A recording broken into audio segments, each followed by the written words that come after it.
وسلم على رسوله الكريم أما بعد فأعوذ بالله من الشيطان الرجيم بسم الله الرحمن الرحيم عن ابن عباس قال لما نزلت هذه الآية والذين يكنزون الذهب والفضة كبر ذلك على المسلمين فقال عمر أنا أفرج عنكم فانطلق فقال يا نبي الله صلى الله عليه وسلم إنه كبر على أصحابك هذه الآية فقال إن الله لم يفرض الزكاة إلا لطيب ما بقي من أموالكم وإنما فرض المواريث وذكر كلمة لتكون لمن بعدكم فقال فكبر عمر ثم قال له ألا أخبرك بخير ما يكنز المرأة صالحة إذا نظر إليها سرته وإذا أمرها أطاعته وإذا غاب عنها حفظته رواه أبو داود.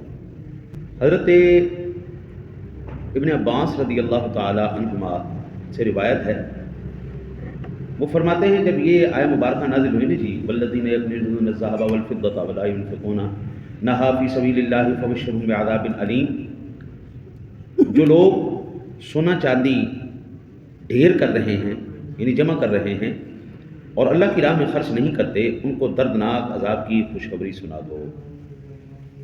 تو مسلمان بڑے پریشان ہو گئے. حضرت سیدنا عمر فاروق اعظم رضی اللہ تعالیٰ عنہ سے جب بات ہوئی تو حضرت عمر فاروق اعظم رضی اللہ تعالیٰ عنہ نے کہا کہ میں آپ کا یہ مسئلہ حل کرواتا ہوں نبی اکرم صلی اللہ علیہ وسلم سے. حضور سے بات کر کے میں کہ بھئی سونا چاندی جمع کرنا یہ مطلقاً حرام تو نہیں ہو سکتا ہے. کھولتا ہوں، آپ چلے. عرض کیا یا نبی اللہ یہ آیت حضور کے صحابہ پر بڑی بھاری ہے یا رسول اللہ یہ تو بڑا خطرناک آیہ مبارکہ آ گئی کہ ہم سونا چاندی تو جمع کرتے ہیں جس کے بس میں جو آتا ہے. آج کل کے دور کے اندر سونا چاندی بھی جمع کیا جاتا ہے، ڈالر اور زمینیں جائیدادیں بھی جمع کی جاتی ہیں، جو جس کے ہاتھ میں جو آتا ہے وہ جمع کرتا ہے.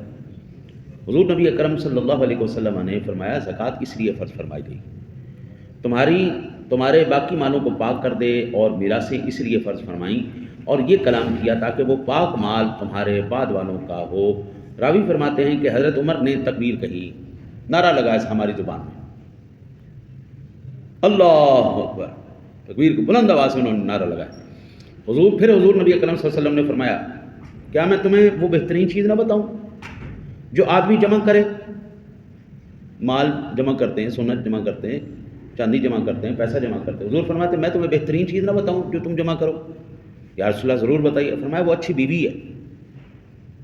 اچھی بیوی جب اسے دیکھے تو پسند آئے اور جب اسے حکم دے تو وہ تیری فرما برداری کرے اور جب مرد غائب ہو تو پھر اس کی حفاظت کرے، اپنی آبرو اور عزت کی حفاظت کرے. اب یہ حضرت صاحب بالکل صحابہ کرام پر جب یہ آیت مبارکہ جب صحابہ نے سنی نا تو صحابہ پریشان ہو گئے کہ ہم تو مال جمع کرتے ہیں، سونا بھی جمع کرتے ہیں، چاندی بھی جمع کرتے ہیں، اگر مطلقاً حرام ہے.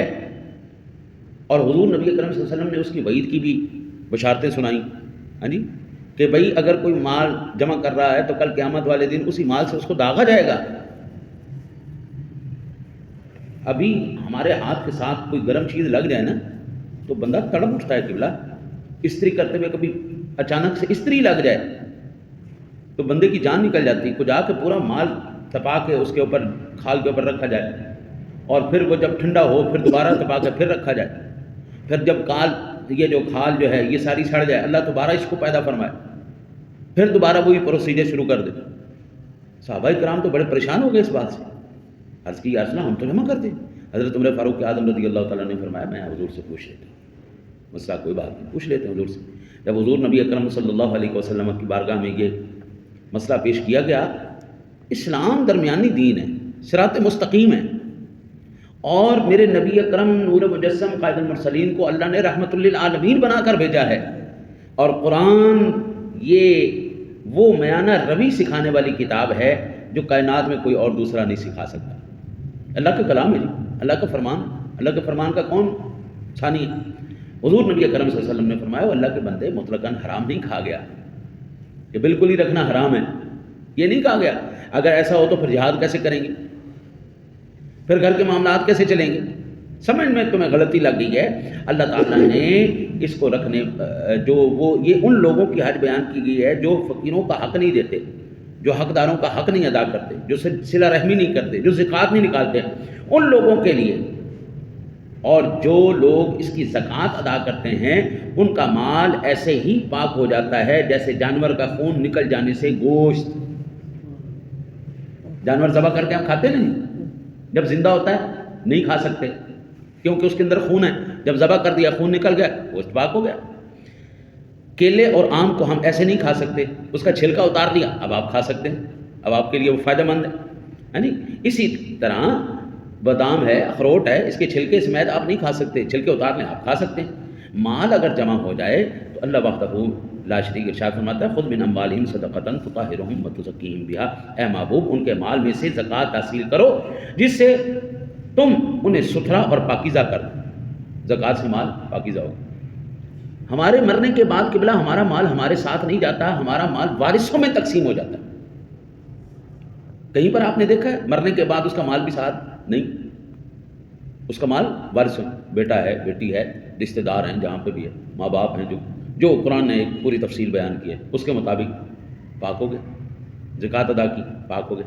لہٰذا یہاں سے یہ بات پتہ چلتی ہے۔ ایک آخری مسئلہ یہاں پہ میں عرض کروں کہ جب خوشی ہو یا کوئی اچھی بات آئے تو سبحان اللہ کہنا، نعرہ لگانا، ماشاء اللہ کہنا، یہ عمر فاروق اعظم کی سنت۔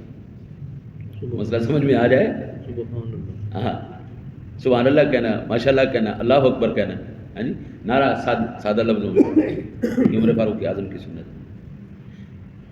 اللہ تعالیٰ کے حبیب جب تک مسئلہ بیان نہ کریں، حضرت صحابہ کو نہیں سمجھ آ سکتا، آج میں کیسے کہہ سکتا ہوں قرآن مجھے خود ہی پڑھ کے مجھے سمجھ میں آ جائے گا؟